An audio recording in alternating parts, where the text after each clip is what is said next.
বায়ুসেনা জানিয়ে দিচ্ছে অপারেশন সিঁদুর এখনো জারি রয়েছে, অর্থাৎ জঙ্গিদের বিরুদ্ধে হামলা এখনো পর্যন্ত জারি রয়েছে, প্রত্যাঘাত জারি রয়েছে, জারি থাকবে। সুতরাং কেউ কোনো রকম কোনো ভাবে প্রভাবিত হবে না, সোশ্যাল মিডিয়ার কোনো সাইট থেকে বা সোশ্যাল মিডিয়ার কোনো পোস্ট থেকে কোনোভাবে প্রভাবিত হবেন না।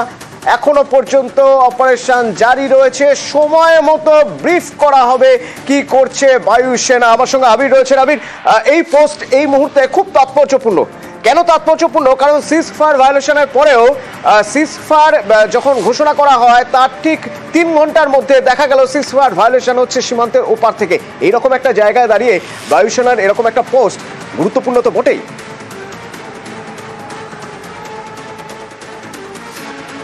দেখো, বিদেশ মন্ত্রক এবং প্রতিরক্ষা মন্ত্রকের একাধিক আধিকারিকরা বলছেন যে ভারতকে শুধুমাত্র স্থল, জল, আকাশ দিয়ে এবং কূটনৈতিক লড়াই লড়তে হচ্ছে না, এর পাশাপাশি ভারতকে লড়তে হচ্ছে তথ্য দিয়ে। তার কারণ হচ্ছে পাকিস্তান যখনই দেখছে যে তারা এই বাকি লড়াইগুলোতে পিছিয়ে যাচ্ছে, এঁটে উঠতে পারছে না ভারতের সঙ্গে, ভারত একাধিক কার্যত তাদের যে প্রতিরক্ষা সংক্রান্ত বিষয় ভেঙে গুড়িয়ে দিয়ে আসছে, তখন পাকিস্তানের তরফ থেকে বেশ কিছু মিথ্যা তথ্যকে সামনে রেখে প্রচারে করা হচ্ছে। এবং এই মিথ্যা তথ্য সামনে রেখে প্রচার করার ক্ষেত্রে তারা হাতিয়ার করছে হচ্ছে ভারতীয় বায়ুসেনাকে। বারবার গত কয়েকদিন ধরে বিভিন্ন ধরনের ভুয়ো বা ফেক ভিডিও, বিভিন্ন ধরনের ফেক তথ্য তারা ছড়িয়ে দিচ্ছে। সেই সংক্রান্ত বিষয়েও ভারতের বায়ুসেনার তরফ থেকে পরিষ্কার করে আজকে উল্লেখ করা হয়েছে যে তাদেরকে যে দায়িত্ব দেওয়া হয়েছিল সেই দায়িত্ব অত্যন্ত সংক্ষেপে, সুচারুভাবে, শৌর্য পরাক্রমের সাথে তারা সম্পূর্ণ করে চলে এসেছে। কিন্তু কাজ তাদের থেমে যায়নি, কারণ এখানেই উল্লেখ করেছেন তাদের এই বিবৃতিতে এক্স হ্যান্ডেলের পোস্টে যে অপারেশন স্টিল গোয়িং, অর্থাৎ অপারেশন এখনো পর্যন্ত চলছে, অপারেশন সিঁদুর এখনো পর্যন্ত চলছে। এর কারণ হিসাবে মনে করা হচ্ছে যে গতকালকেও সংঘর্ষ বিরতি লঙ্ঘন করে পাকিস্তানের তরফ থেকে যে ধরনের ড্রোন দিয়ে হামলা করার চেষ্টা করা হয়েছিল, ভারতীয় এয়ার ডিফেন্স সিস্টেম সেটিকে প্রতিহত করেছে। এবং বহু স্থানে আজও ভারতীয় বিমান বাহিনীর তরফ থেকে সীমান্ত বরাবর অংশে তাদের নিজেদের যে নজরদারি তা এখনো পর্যন্ত বহাল রয়েছে। এবং গত কয়েকদিন ধরে পাকিস্তানের বিভিন্ন জঙ্গিদের যে লঞ্চিং প্যাড এবং যে বিভিন্ন ঘাঁটি যে গুড়িয়ে দিয়ে আসা হয়েছে, সেটা বায়ুসেনার তরফ থেকে করা হয়েছে।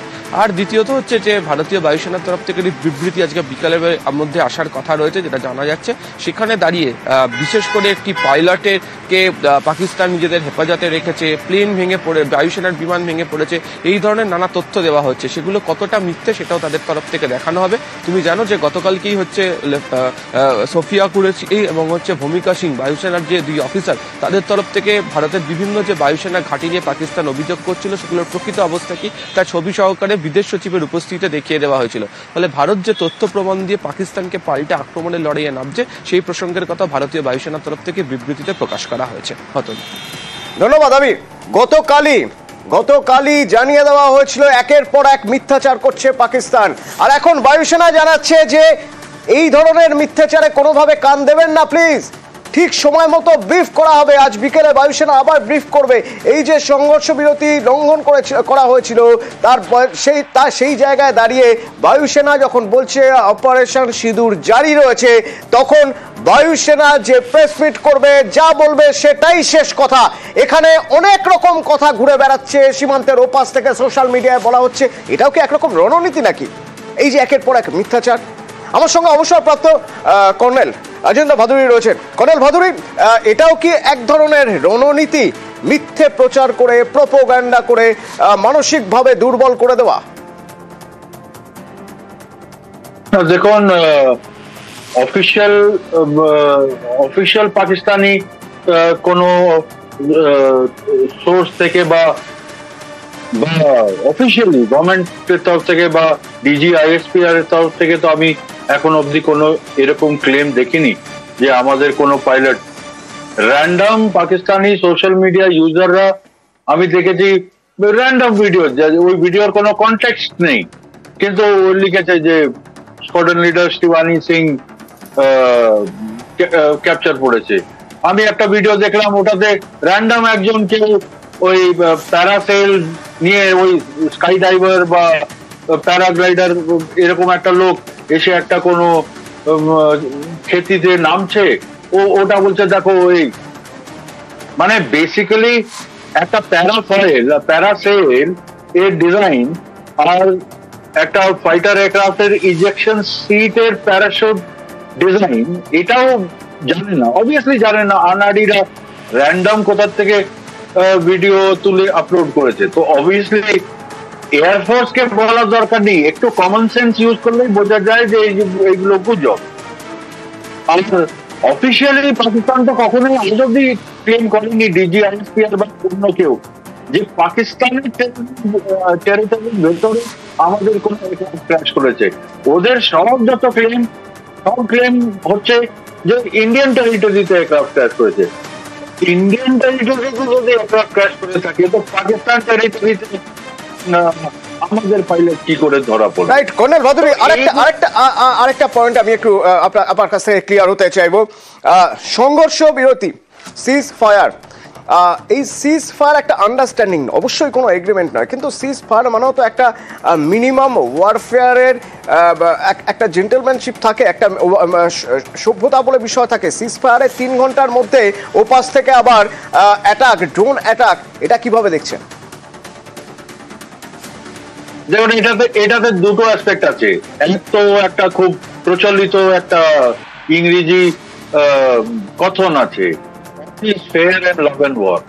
তো যুদ্ধতে অল ইজ ফেয়ার। এখন সিজ ফায়ার হয়েছে, সিজ ফায়ার ওরা মানবে কি মানবে না ওদের ওপরে। এখন ওরা যদি সিজ ফায়ারের উল্লঙ্ঘন করে এসকেলেশনের রিস্কটা নিতে চায়, ওটা ওদের মর্জি, আমরা তো ফোর্স করতে পারবো না। আমরা সিজ ফায়ারটা আমাদের তরফ থেকে মানার চেষ্টা করতে পারি, কিন্তু শত্রুপক্ষকে তো আমরা বাধ্য করতে পারি না যে তোমরা সিজ ফায়ার মানবেই, যেহেতু আমরা সিজ ফায়ার মানছি।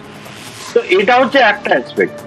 সেকেন্ড অ্যাসপেক্ট হচ্ছে যে পাকিস্তান আর্মি পাকিস্তান গভর্নমেন্ট চালায়, পাকিস্তান গভর্নমেন্ট পাকিস্তান আর্মিকে হুকুম দেয় না। মানে পাকিস্তানের প্রাইম মিনিস্টার আমাদের প্রাইম মিনিস্টারের সঙ্গে কথা বলে বা একটা আন্ডারস্ট্যান্ডিং এসে যদি cease fire officially government to government ডিক্লেয়ারও হয়, এটার কোনো গ্যারেন্টি নেই যে পাকিস্তান আর্মির কোর কমান্ডার, ডিভিশন কমান্ডার বা আরো নিচে brigade commander, even battalion commander ওই গভর্নমেন্টের কথা শুনবে।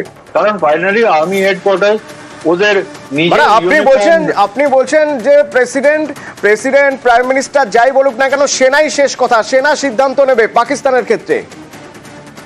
হ্যাঁ, মানে এটা তো জানা কথা। মানে এটাও একটা প্রচলিত একটা ইংরেজিতে কাগজ আছে, every nation has an army, Pakistan army has a nation.